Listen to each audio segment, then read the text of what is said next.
की आवाज है पहला कलमा दोबारा सुना। पहला कलमा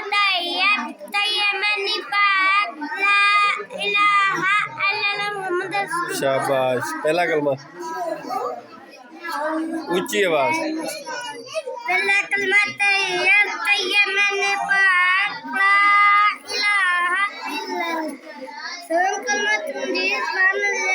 दूसरा कलमा दूसरा कलमा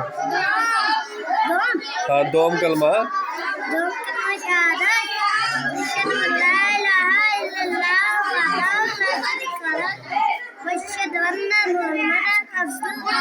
शाबाश।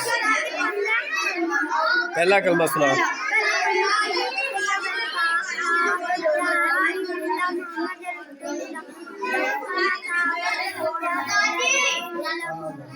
ऊंची आवाज बेटा।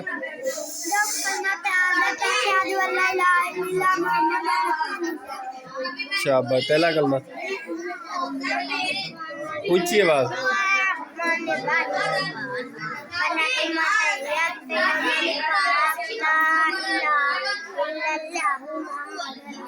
दूसरा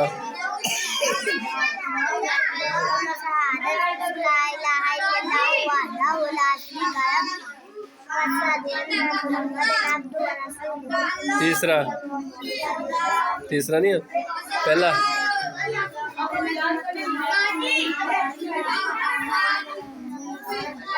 शाबाश। दूसरा सही सुनाता पे